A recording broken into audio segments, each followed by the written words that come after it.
అండి, welcome back to సుగుణ వంటిల్లు YouTube channel. నేను ఈరోజు మన కిచెన్లో ఏం చేయబోతున్నానో మీరు ఆల్రెడీ thumbnail చూసేసే ఉంటారు కదా. మరి పొడిగా ఉండే ఉప్మాకి ఏ విధంగా తయారు చేసుకోవాలో దానికి కావాల్సిన పదార్థాలు ఏంటో చూసేద్దామా, వచ్చేయండి.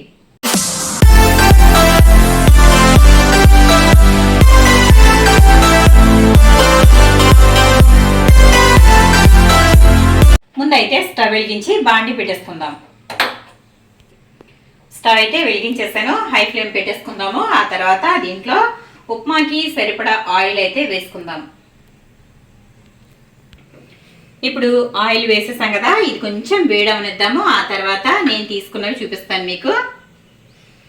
ఉప్మాలోకి ఇదిగోండి కొంచెం అయితే పల్లీలు తీసుకున్నాను, అలాగే కొంచెం పోపు దినుసులు, పచ్చిశనగపప్పు, మినపప్పు, అలాగే ఆవాలు తీసుకున్నాను. ఇవి ఎక్కువ పోపు అయితే నేను వేయట్లేదండి, ఎందుకంటే ఎక్కువ పోపు గింజలు వేస్తే మా వాళ్ళకి అస్సలు నచ్చదు. కాబట్టి నేనైతే తక్కువ తీసుకున్నాను, ఒక అర స్పూన్ వరకు పచ్చిశనగపప్పు, మినపప్పు తీసుకున్నాను. ఆవాలు అయితే ఇంకా ఒక అర స్పూన్ అయితే తీసేసుకున్నాను. ఆ తర్వాత ఇదిగోండి ఒక 4 పచ్చిమిర్చి. ఉప్మాలో పచ్చిమిర్చి వేసుకుంటే అది కారం, ఉప్మా అంటే కొంచెం సాఫ్ట్గా ఉంటుంది కదా, కొంచెం పచ్చిమిర్చి ఎక్కువ వేసుకున్నాం అనుకోండి చక్కగా కారంగా చాలా బాగుంటుంది. కాబట్టి ఒక 4 పచ్చిమిర్చి అయితే ముక్కలుగా కట్ చేసేసాను. ఆ తర్వాత ఒక చిన్న ఉల్లిపాయ, చాలా మంది ఉల్లిపాయ కూడా ఎక్కువ వేసుకుంటారు, నేనైతే ఉల్లిపాయ ఎక్కువ వేయట్లేదు, ఒక చిన్నది మాత్రమే వేసాను, అది కట్ చేశాను. ఆ తర్వాత ఒక అంగుళం అల్లం ముక్క ఈ విధంగా సన్నగా కట్ చేసుకోవాలండి. ఇలా సన్నగా కట్ చేసి పెట్టుకున్నాను. ఒకవేళ మీ ఇంట్లో అల్లం ముక్కలు తినని వాళ్ళు ఎవరైనా ఉన్నారనుకోండి, దానిని కచ్చపచ్చగా క్రష్ చేసేసి వేసేసుకోండి, చక్కగా ఫ్లేవర్ బాగుంటుంది, అల్లం ముక్కలు వాళ్ళకి కనిపించవు. ఆ తర్వాత ఒక 2 కరివేపాకు రెబ్బలు అయితే తీసుకున్నాను, శుభ్రంగా కడిగేసి ఇవన్నీ కూడా ఇలా రెడీ చేసి పెట్టేసుకున్నాను. ఇప్పుడు ఇందులో మనం నూనె అయితే పొగలు వచ్చేస్తుందండి, ఇంకా వెంటనే పోపు అయితే వేసేద్దాము. చూసారు కదా, నూనె బాగా కాగిపోయింది. ఇప్పుడైతే ఒకసారి కలిపేసుకుందాము. అలాగే పల్లీలు మనకి ఎన్ని కావాలంటే అన్ని పల్లీలు వేసుకోవచ్చు. నేను కొంచెం ఎక్కువ వేస్తున్నాను, ఎందుకంటే పల్లీలు తగిలితే బాగుంటుంది తినేటప్పుడు. కాబట్టి ఈ పల్లీల్ని ఇలా వేసేసిన తర్వాత ఒకసారి ఇలా కలిపేసుకోవాలి. పోపు చాలా త్వరగానే వేగిపోతుంది. ఇప్పుడు ఇవన్నీ కూడా ఒకేసారి వేసేస్తున్నానండి, ఎందుకంటే మళ్ళీ ఒక్కొక్కసారి ఒక్కొక్కటి వేస్తే మాడిపోతూ ఉంటుంది, ఎందుకంటే మనకి ఆయిల్ అయితే బాగా కాగిపోయింది కదా. కాబట్టి అన్నీ ఒకేసారి వేసి ఇలా కలిపేసుకోవాలి.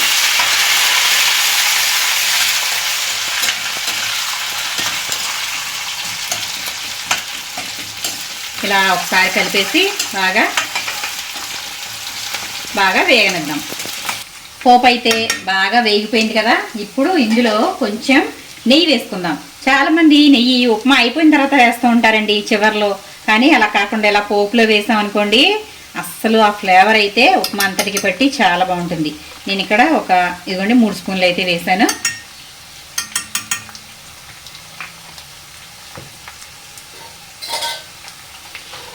అది చిన్న స్పూన్ కాబట్టి 3 స్పూన్స్ వేసింది ఫ్రెండ్స్ మా మమ్మీ. మీరు పెద్ద స్పూన్ అయితే ఒక స్పూన్ వేసుకోండి, సరిపోతుంది. ఇప్పుడు పోపు అయితే మాడిపోతుంది, ఇంకెంత పోపు మాడనివ్వకూడదు. పోపు మాడితే కనుక ఉప్మా కూడా కలర్ మారిపోతుందని గుర్తుంచుకోండి. ఇప్పుడు ఇదిగోండి నేను ఈ గ్లాస్తో రవ్వ తీసుకున్నాను, కాబట్టి ఇదే గ్లాస్తో 1 గ్లాస్ అయితే వాటర్ వేస్తున్నాను. చూసారు కదా, మనకి ఉప్మా చాలా రకాలుగా చేస్తూ ఉంటారు. కొంతమంది జారు ఉప్మా చేస్తూ ఉంటారు. జారు ఉప్మా చేసినప్పుడు ఈ గ్లాస్తో 1 గ్లాస్ రవ్వ తీసుకుంటే వాటర్ వచ్చేసరికి 3.5-4 వేస్తారు, అది జారు ఉప్మా అవుతుంది. అదే ఉప్మా మీడియంగా చేసుకుంటే కనుక 1కి 2-2.5 వేస్తారు, అది మీడియంగా అవుతుంది. మనం చేసేది పొడి ఉప్మా కాబట్టి 1కి 1 గ్లాస్ అయితే వాటర్ వేసుకోవాలి. చాలా మంది ఉప్మా తినాలంటే బాబోయ్ అని చెప్పి బోర్గా ఫీల్ అవుతూ ఉంటారు, కానీ ఈ విధంగా పొడి ఉప్మా చేసుకుంటే చాలా ఇష్టపడుతూ తింటారండి. ఎంత బాగుంటుందంటే ఈ ఉప్మా చాలా టేస్టీగా ఉంటుంది. మామూలు ఉప్మా తినని వాళ్ళు కూడా ఈ ఉప్మాని చక్కగా చేసుకుని తినేస్తారు, అంత బాగుంటుంది ఈ ఉప్మా. ఇప్పుడు మనం ఎసరైతే వేసేస్తాం కదా, దీంట్లో ఇప్పుడు సాల్ట్ వేసుకుందాం.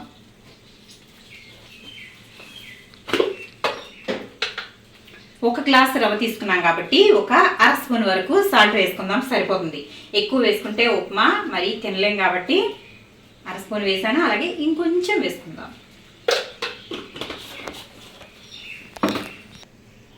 ఇప్పుడు ఈ ఎసరు బాగా మరగనిద్దాం. హై ఫ్లేమ్ పెట్టేస్తాను. ఇంకా ఫటాఫట్ మని ఉప్మా అయితే రెడీ అయిపోతుంది. చూసారు కదా, ఈ విధంగా ఎసరు అయితే వేసేసాను. ఎసరు కాగేలోపు రవ్వ గురించి మాట్లాడుకుందాం. రవ్వ నేను ఎప్పుడైనా కానీ వేయించేసి పెట్టుకుంటానండి. ఎందుకంటే రవ్వ చాలా త్వరగానే పురుగు పట్టేస్తుంది. ఇది ఇంకా ఎండాకాలంలో అయితే ఇబ్బంది ఉండదు, కానీ వర్షాకాలంలో కానీ శీతాకాలంలో కానీ త్వరగా పురుగు పట్టేస్తుంది. కాబట్టి రవ్వని వేయించేసి డబ్బాలో పోసి పెట్టేసుకున్నాం అనుకోండి, చక్కగా ఎప్పుడంటే అప్పుడు చిటికలో ఏదైనా చేసేసుకోవచ్చు. ఉప్మా కానీ కేసరి కానీ ఏదైనా సరే తక్కువని అయిపోతుంది. అదే మనం వేయించుకోకుండా పెట్టుకుంటే పురుగు పడుతుంది, అలాగే ఈ రవ్వ వేయించుకోవడానికి టైము పడుతుంది. కాబట్టి రవ్వ వేయించేసి పెట్టుకోవాలి. అలాంటి రవ్వ తీసుకున్నాను నేను, 1 గ్లాస్ అయితే. ఇప్పుడు మనకి ఎసరు కూడా మరిగిపోతుంది చూడండి ఒకసారి.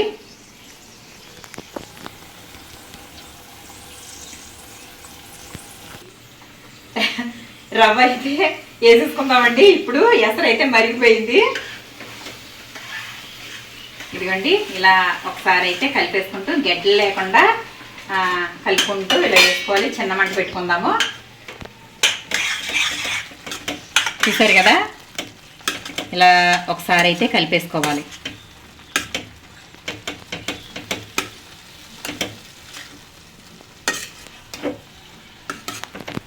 ఇలా కలిపేసాం కదా, ఇప్పుడు దీని మీద మూత పెట్టేసి చిన్న మంట మీద మగ్గనిద్దాం. మూత అయితే పెట్టేసుకుందామండి. మూత పెట్టేసి చిన్న మంట మీద ఒక 2-3 నిమిషాల పాటు మధ్యలో కలుపుకుంటూ దీనిని ఉడకనిద్దాం.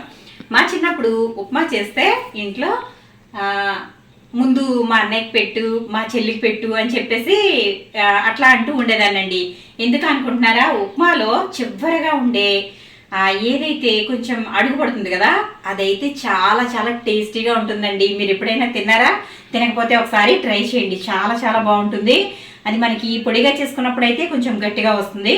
మనం జారు ఉప్మా చేసుకున్నప్పుడు కూడా ఆ అడుగున ఉండేది ఏదైతే ఉంటుందో అది చాలా చాలా బాగుంటుంది. కాబట్టి దానికోసం పోటీ పడేవాళ్ళం అండి. ఉప్మా అయితే అంత ఇంట్రెస్ట్గా తినేవాళ్ళం కాదు, కానీ ఆ అడుగున ఉండే దానికోసం అయితే ఉప్మా తినేవాళ్ళం. ఇది ఒక 3 నిమిషాల పాటు చిన్న మంట మీద ఉంచేసేసి మధ్య మధ్యలో అయితే కలిపానండి. ఇప్పుడు చూడండి, మన ఉప్మా అయితే రెడీ అయిపోయింది. అసలు చూసారా, ఇది బొంబాయి రవ్వతో చేసిన ఉప్మా అంటే ఎవరైనా నమ్ముతారా? చూడండి ఎంత బాగుందో, ఇలా పొడి పొడిలాడుతూ ఉప్మాని ఎప్పుడైనా చూసారా? అసలు టేస్ట్ కూడా అంతే బాగుంటుందండి. ఇంత పొడి పొడిలాడుతూ ఉన్న ఈ ఉప్మా టేస్ట్ కూడా అదిరిపోతుంది. ఇదిగోండి చూడండి, అసలు ఎంత బాగుందో కదా.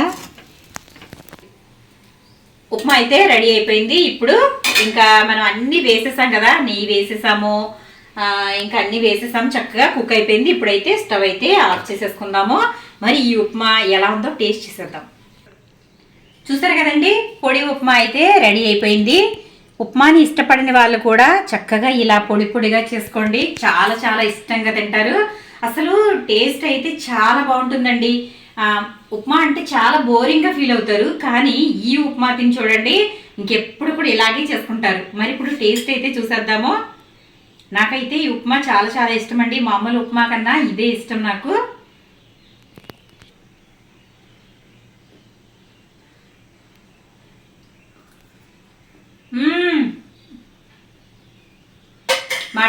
మాట్లాడుకోవడాలు లేవండి. ఉప్మా అంటే ఉప్మానే. ఇది నచ్చిన వాళ్ళు ఎవరైనా ఉంటారా? అస్సలు ఉండరండి. ఇలా చేసి పెట్టండి, ఉప్మా వద్దు బాబోయ్ అన్న వాళ్ళతో కూడా ఉప్మా తినిపించేయచ్చు.